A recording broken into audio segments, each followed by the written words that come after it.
أما بعد فقد قال الله تعالى في كلامه المجيد وفرقانه الحميد. أعوذ بالله من الشيطان الرجيم. بسم الله الرحمن الرحيم. وما من دابة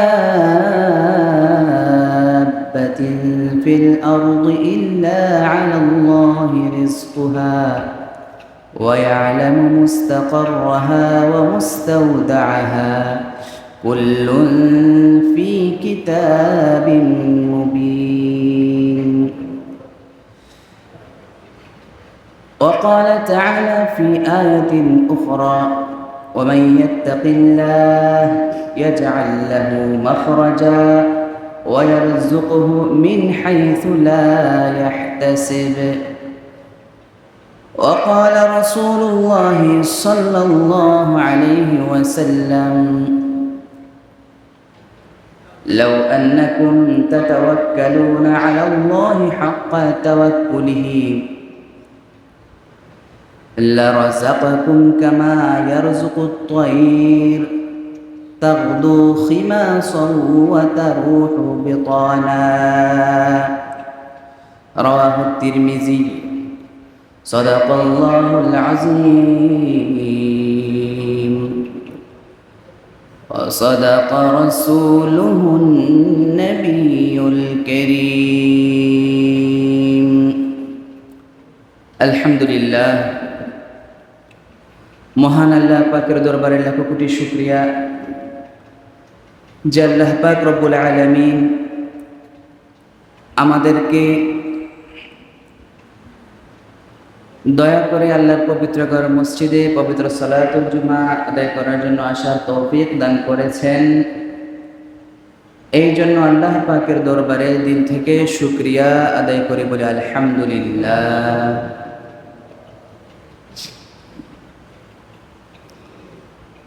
সম্মানিত মুসল্লিয়ানে কেরাম,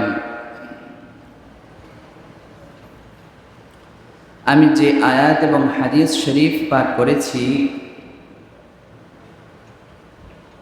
এই আয়াত এবং হাদিসে রিজিকের বিষয়ে আলোচনা করা হয়েছে। আজকে আমি আলোচনা করব রিজিকের রহস্য নিয়ে। রিজিকের কি রহস্য রয়েছে? আমরা রিজিককে খুব গভীরভাবে যদি চিন্তা করি রিজিককে নিয়ে, তাহলে আমরা রিজিকের রহস্যের বিষয়ে কিছুটা বুঝতে পারবো ইনশাআল্লাহ। দেখেন, আমরা পুরা জীবনে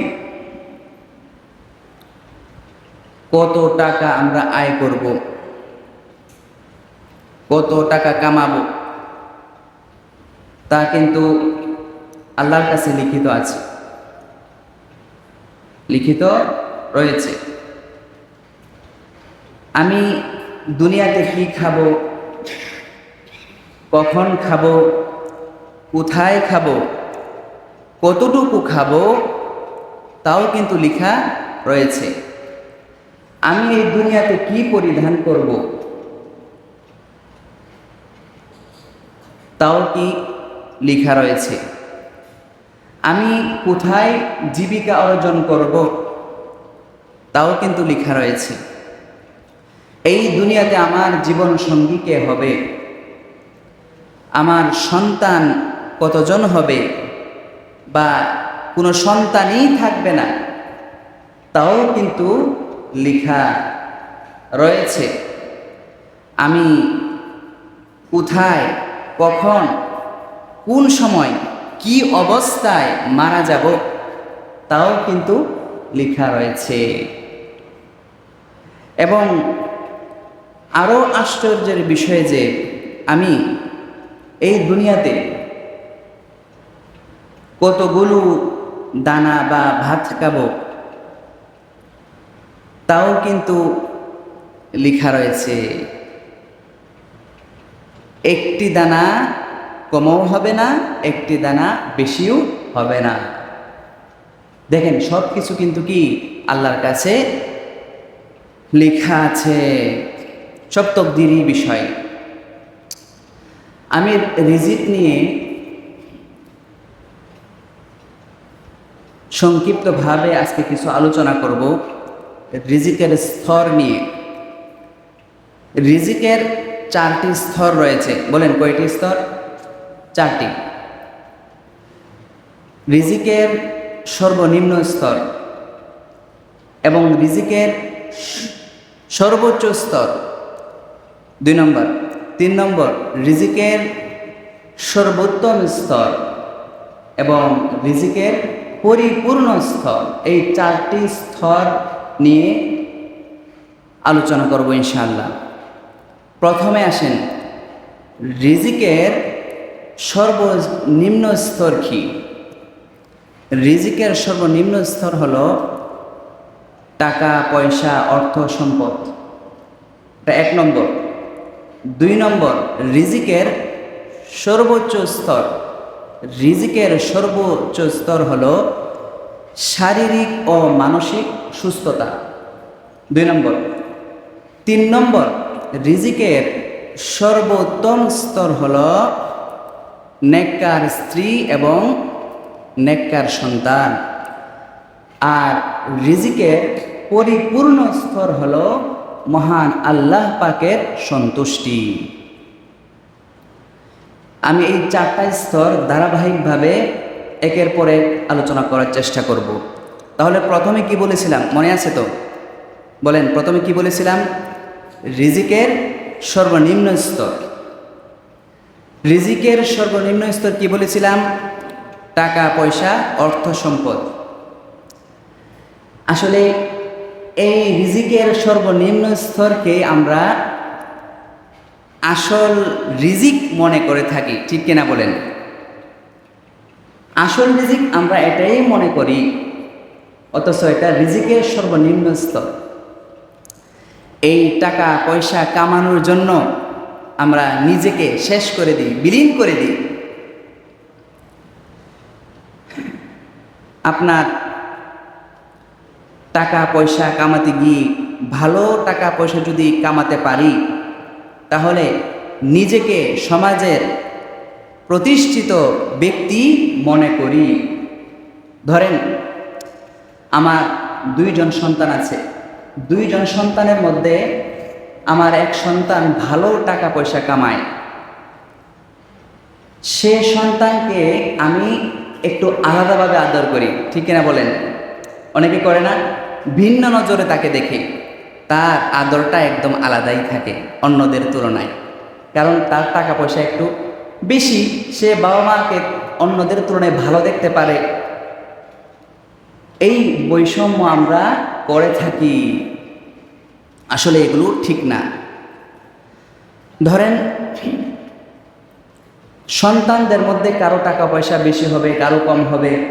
কাউকে আল্লাহ তাআলা রিজিকের পরিমাণ একটু বাড়িয়ে দিবেন, কাউকে কমিয়ে দিবেন। এটা রিজিকের ফয়সালা। এই জন্য তাকে একটু আমি আদর কম করব, এটা কিন্তু তার হক নষ্ট করব। আর এই অস্থায়ী দুনিয়াতে আমরা যদি একটা ভালো জায়গায় যদি একটা বাড়ি করি, আমেরিকার নিউ ইয়র্কের মতো জায়গায় যদি একটা বিলাসবহুল একটা বাড়ি থাকে, নিজস্ব বাড়ি, আর একটা পৃথিবীর উন্নত মানের গাড়িগুলো থেকে একটা গাড়ি থাকে, এরপরে সুন্দরী মেয়েদের মধ্যে একজন মেয়ে আমার স্ত্রী থাকে, তাহলে আমি নিজেকে সমাজের সফল ব্যক্তি মনে করি, ঠিক কিনা বলেন? এটাকে নিজের সফলতা আমরা বানিয়ে নিয়েছি। আসলে এটার মধ্যে সফলতা নয়। আমরা টাকা পয়সার পিছনে দৌড়াই, রিজিকের পিছনে দৌড়াই, অথচ রিজিক আমাদের পিছনে দৌড়ায়। কিতাবে আছে, ইন্নার রিজকা লা ইয়াতলুবুল আবদা কামা ইয়াতলুবুল মাউত। নিশ্চয়ই রিজিক বান্দাকে এমনভাবে তালাশ করে যেরকম মৌত বান্দাকে তালাশ করে। মৌত যেরকম আমাদেরকে তালাশ করে বেড়ায়, যেখানে আমাদের মৃত্যু আছে মৌত কিন্তু সেখানেই যায়, ঠিক রিজিকও কিন্তু কি আমাদেরকে তালাশ করে বেড়ায়। আমাদের রিজিকের পিছনে দৌড়তে হবে না, রিজিকই আমাদের পিছনে দৌড়বে। সম্মানিত মুসল্লিন কেরাম, কোরআন মাজিদে আল্লাহ পাক রব্বুল আলামিন সূরা হুদের 6 নম্বর আয়াতে আল্লাহ পাক রব্বুল আলামিন বলতেছেন, ওয়ামা মিন দাব্বাতিন ফিল আরদি ইল্লা আলাল্লাহি রিজকুহা। আল্লাহ তাআলা সূরা হুদের এই আয়াতে বলতেছেন, ভূপৃষ্ঠের মধ্যে, জমিনের মধ্যে, দুনিয়ার মধ্যে এমন কোনো বিচরণকারী প্রাণী নেই যার রিজিকের জিম্মাদারি আল্লাহ তাআলা নেননি। অর্থাৎ সকল প্রাণীর রিজিকের জিম্মাদারি আল্লাহ পাক রব্বুল আলামিন নিয়েছেন। আমরা যখন পৃথিবীতে আসিনি, আমাদের পৃথিবীতে আসার আগেই আল্লাহ পাক আমাদের রিজিক নির্ধারণ করে রেখেছেন। আমরা যখন মায়ের পেটে ছিলাম তখনই কিন্তু আমাদের সব রিজিক, কোথায় কি করব না করব সব কিছু লেখা হয়ে গিয়েছে। এই জন্য রিজিকের পিছনে আমাদের দৌড়তে হবে না। এটা হলো রিজিকের 1 নম্বর স্তর বিষয়ে আলোচনা করলাম। 2 নম্বর, রিজিকের সর্বোত্তম স্তর, এটা হলো শারীরিক ও মানসিক সুস্থতা। সর্বোচ্চ স্তর 1 নম্বর বলেছিলাম, সর্বনিম্ন স্তর টাকা পয়সা, ধন সম্পদ ইত্যাদি। 2 নম্বর বলেছিলাম কি, সর্বোচ্চ স্তর রিজিকের, এটা হলো শারীরিক ও মানসিক সুস্থতা। শারীরিক ও মানসিক সুস্থতা কিন্তু আল্লাহর বড় একটা নেয়ামত, এটা কিন্তু বড় একটা রিজিক। ধরেন আপনার শরীর এবং মন যদি ঠিক না থাকে, তাহলে শত টাকা পয়সা কামান, আপনার মনে কিন্তু শান্তি থাকবে না, কোনো কিছু করে আপনি শান্তি পাবেন না। দেখেন অনেক বড় লোক আছে, হাজার হাজার কোটি টাকার মালিক, তাদের ডাক্তারের নিষেধাজ্ঞা আছে খাবারের মধ্যে যে অমুক খাবারটা খাওয়া যাবে না, খেতে পারবেন না। টাকা নিয়ে বসে আছেন, দেখতেছেন আপনার সামনে মানুষ খাচ্ছে কিন্তু আপনি খেতে পারতেছেন না। এটা কি আপনার রিজিকে লেখা নাই? টাকা আছে, ধন দৌলত সবই আছে, সামনেও আছে, আপনার সামনে মানুষ খাইতেছে, আপনার হাতের নাগালের ভিতরে, কিন্তু আপনার ডাক্তারের নিষেধাজ্ঞার কারণে আপনি খেতে পারতেছেন না। এই জন্য শারীরিক এবং মানসিক সুস্থতা এটা অনেক বড় একটা নেয়ামত এবং রিজিক। যদি শারীরিক সুস্থতা না থাকে, আপনি কোনো কাজ করে শান্তি পাবেন না। মানসিক সুস্থতা না থাকে, আপনি কোনো কাজ করে শান্তি পাবেন না, এমনকি আপনি ঘুমাতে পর্যন্ত পারবেন না। এই জন্য দেখেন না অনেক বড় লোকরা এসির নিচে আরামের মধ্যে ঘুমের ঔষধ খেয়ে তাদের ঘুমাতে হয়, ঠিক কিনা বলেন? ঘুমের ঔষধ খেয়ে তাদের ঘুমাতে হয়, ঘুম আসে না। অথচ গরিব অল্প টাকা পায় মাসে, সে যদি গাছের নিচেও ঘুমায়, নাক ডেকে ঘুমাতে পারে, ঘুম চলে আসে, নিশ্চিন্তে ঘুম চলে আসে। হ্যাঁ, চোর ডাকাতের ভয় নাই, কি বলেন? যে যত টাকার মালিক, তার টাকার চিন্তায় রাতে ঘুম আসে না, ঔষধ খেয়ে ঘুমাতে হয়, ঠিক কিনা বলেন? এই জন্য মোহতারাম হাজরিন, রিজিক সর্বোচ্চ রিজিক নিজের শরীর এবং মন সুস্থ থাকা। যার শরীর মন সুস্থ থাকবে না, সে আল্লাহর ইবাদত করতেও পারবে না শান্তিতে।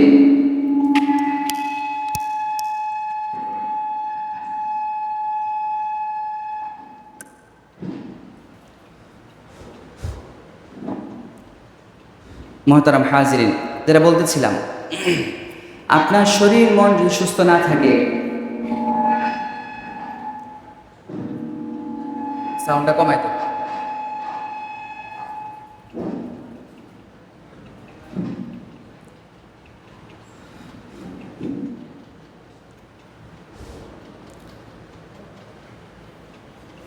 শরীর মন সুস্থ থাকা এটাও আল্লাহ তাআলার একটা বড় নেয়ামত।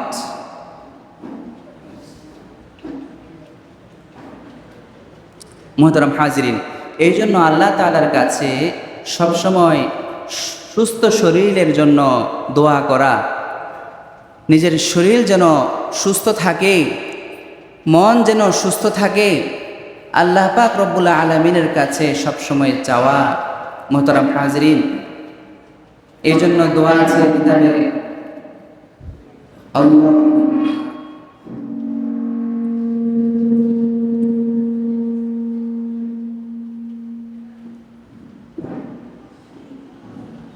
কিতাবে দোয়া আছে, আল্লাহুম্মা আফিনি ফি বাদানি, আল্লাহুম্মা আফিনি ফি সামঈ, আল্লাহুম্মা আফিনি ফি বাসরি, লা ইলাহা ইল্লা আন্ত। এই দোয়াটা বেশি বেশি পড়া। 3 নম্বর, রিজিকের সর্বোত্তম স্তর। মনে আছে তো আপনাদের? 1 নম্বর 2 নম্বর শেষ। 3 নম্বর, রিজিকের সর্বোত্তম স্তর হলো নেককার স্ত্রী এবং সন্তান।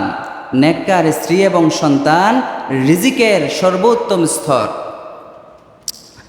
মুসলিম শরীফের 1467 নম্বর হাদিসে আছে, ক্বালা রাসূলুল্লাহ সাল্লাল্লাহু আলাইহি ওয়াসাল্লাম, আদ-দুনিয়া কুল্লুহা মাতা', ওয়া খায়রু মাতা'id দুনিয়া আল মারআতুস সালিহা। মুসলিম শরীফের হাদিস, রাসূলুল্লাহ সাল্লাল্লাহু আলাইহি ওয়াসাল্লাম বলতেছেন, আদ-দুনিয়া কুল্লুহা মাতা', দুনিয়া পুরাটাই সম্পদ, ভোগের সামগ্রী। ওয়া খায়রু মাতা'id দুনিয়া আল মারআতুস সালিহা, এবং দুনিয়ার সবচেয়ে বড় সম্পদ হলো নেককার স্ত্রী। আমরা যারা নেককার স্ত্রী পাইলাম, দুনিয়ার সর্বোত্তম সম্পদ আমরা পাইলাম। সন্তান যদি ভালো না থাকে, স্ত্রী যদি ভালো না থাকে, তাহলে তার তাকদিরে দুঃখ ছাড়ার কিছুই থাকে না। মুহতারাম হাজিরিন, কুরআন শরীফে আছে, ওয়াল্লাযীনা ইয়াকুলুনা রাব্বানা হাব লানা মিন আজওয়াজিনা ওয়া যুররিয়াতিনা কুররাতা আ'য়ুন ওয়াজআলনা লিল মুত্তাকিনা ইমামা। দোয়া আছে, রব্বানা হাব লানা মিন আজওয়াজিনা, হে আল্লাহ আমাদেরকে দান করুন, মিন আজওয়াজিনা ওয়া যুররিয়াতিনা কুররাতা আ'য়ুন, আমাদের স্ত্রী এবং সন্তানদেরকে আমাদের চোখের শীতলতা বানিয়ে দিন। এই দোয়া আছে। নবীরাও দোয়া করেছেন, রব্বি হাবলি মিনাস সালিহিন। নবীরাও কি করেছেন? দোয়া করেছেন নেককার সন্তানের জন্য। হাদিসে আছে, তিরমিজি শরীফের হাদিসে আছে, রাসূলুল্লাহ সাল্লাল্লাহু আলাইহি ওয়াসাল্লাম বলতেছেন, ক্বালা রাসূলুল্লাহ সাল্লাল্লাহু আলাইহি ওয়াসাল্লাম, ইযা মাতাল ইনসানু ইনকাতা'a আমালুহু ইল্লা মিন সালাস। যখন মানুষ মারা যাবে, তার আমল বন্ধ হয়ে যাবে, ইল্লা মিন সালাস, কিন্তু 3টা আমলের দরজা বন্ধ হবে না। 1 নম্বর সাদকাতুন জারিয়া, সাদকায়ে জারিয়া। 2 নম্বর ইলমুন ইউনতাফা'ু বিহি, এমন ইলম, এমন জ্ঞান যার মাধ্যমে মানুষ উপকৃত হয়। 3 নম্বর ওয়ালাদুন সালিহুন ইয়াদউ লাহু, নেককার সন্তান।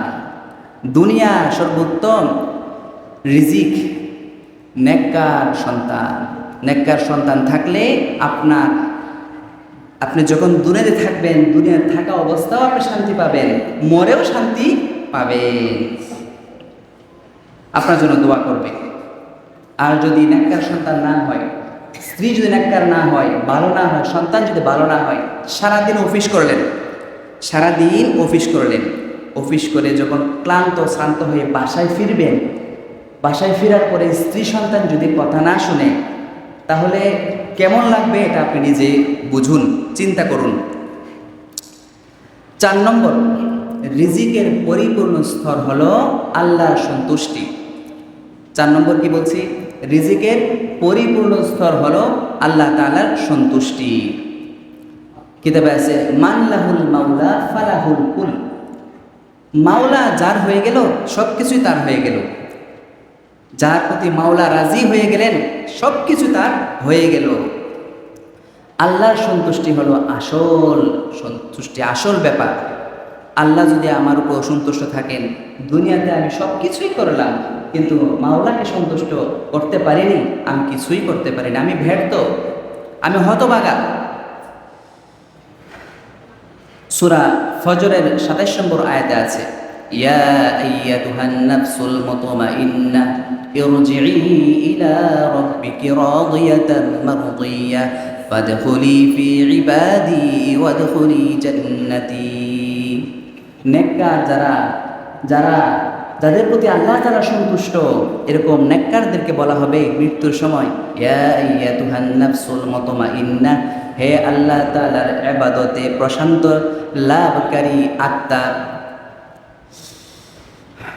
ইরজিই ইলা রাব্বিকি, আল্লাহ তাআলার কাছে ফিরে আসো, রাদিয়াতান মারদিয়াহ, যে অবস্থায় সন্তুষ্ট এবং সন্তোষভাজন হয়ে, ফাদখুলি ফি ইবাদি ওয়াদখুলি জান্নাতি, আমার নেককার বান্দাদের অন্তর্ভুক্ত হয়ে যাও, আমার জান্নাতে প্রবেশ করো। যাদের প্রতি আল্লাহ তাআলা খুশি রাজি, যারা দুনিয়াতে কষ্ট করে, মেহনত করে, পরিশ্রম করে, কুরবানি করে, ত্যাগ তিতিক্ষা স্বীকার করে আল্লাহ পাককে খুশি করেছেন, মৃত্যুর সময় তাদেরকে এইরকম ভাবে ডাকা হবে, বলা হবে। তাহলে রিজিকের 4 নম্বর স্তর কি বলেছি? রিজিকের পরিপূর্ণ স্তর। 4 নম্বর স্তর হলো রিজিকের পরিপূর্ণ স্তর, এটা হলো আল্লাহ তাআলার সন্তুষ্টি। তাহলে রিজিকের মোট 4টা স্তর আপনাদের সামনে আলোচনা করা হলো। এই রিজিক আমরা কিভাবে পেতে পারি? 2টা কাজ, বলেন সময়ের শেষ, আলোচনা শেষ করে দিচ্ছি। 2টা কাজ করলে আমরা এরকম রিজিক আল্লাহ তাআলার কাছে পাইতে পারি। 1 নম্বর তাকওয়া। কুরআন শরীফে আল্লাহ তাআলা বলতেছেন ওয়া মান ইয়াত্তাকিল্লাহ ইয়াজআল লাহু মাখরাজা ওয়া ইয়ারযুকহু মিন হাইথু লা ইয়াহতাসিব। আল্লাহ তাআলা বলতেছেন সূরা তালাকের 2 থেকে 3 নম্বর আয়াতের মধ্যে ওয়া মান ইয়াত্তাকিল্লাহ, যারা আল্লাহ তাআলাকে ভয় করলো, তাকওয়া অবলম্বন করলো, মুত্তাকি হলো, ইয়াজআল লাহু মাখরাজা, আল্লাহ তাআলা তার জন্য বিপদ থেকে বের হওয়ার রাস্তা বলে দিবেন, রাস্তা বের করে দিবেন। ওয়া ইয়ারযুকহু মিন হাইসু লা ইয়াহতাসিব, এবং তাকে এমন জায়গা থেকে রিজিক দান করবেন যা তার কল্পনাও ছিল না। তাহলে 1 নম্বর কাজ কি? তাকওয়া। 2 নম্বর তাওয়াক্কুল। 2 নম্বর তাওয়াক্কুল। তিরমিজি শরীফের 2344 নম্বর হাদিসে রাসূলুল্লাহ সাল্লাল্লাহু আলাইহি ওয়াসাল্লাম বলতেছেন ক্বালা রাসূলুল্লাহ সাল্লাল্লাহু আলাইহি ওয়াসাল্লাম লাউ আন্নাকুম তাতাওয়াক্কালুনা আলাল্লাহি হাক্কা তাওয়াক্কুলিহি, যদি তোমরা তাওয়াক্কুল করো আল্লাহ তাআলার উপর তাওয়াক্কুলের হক অনুযায়ী, যেভাবে তাওয়াক্কুল করা দরকার ঠিক সেইভাবে যদি তাওয়াক্কুলটা করতে পারো, লা রাযাকাকুম কামা ইয়ারযুকুত তায়র তাগদু খিমাসা ওয়া তারুহু বিতানা, অবশ্যই তোমাদেরকে রিজিক দিব যেরকম আমি পাখিদেরকে রিজিক দিয়ে থাকি। তারা খালি পেটে সকালে বাসা থেকে বের হয়ে যায়, সন্ধ্যায় পেট উদর পূর্ণ করে ঘরে ফিরে আসে, সেরকম রিজিক তোমাদেরকে আমি দান করব। এই 2টা কাজ ভালো রিজিক পাওয়ার জন্য আমরা করতে পারি। আল্লাহ তাআলা আমাদের সবাইকে বুঝায় এবং আমল করার তৌফিক দান করুন। ওয়া আখিরু দাওয়ানা আলহামদুলিল্লাহি রাব্বিল আলামিন।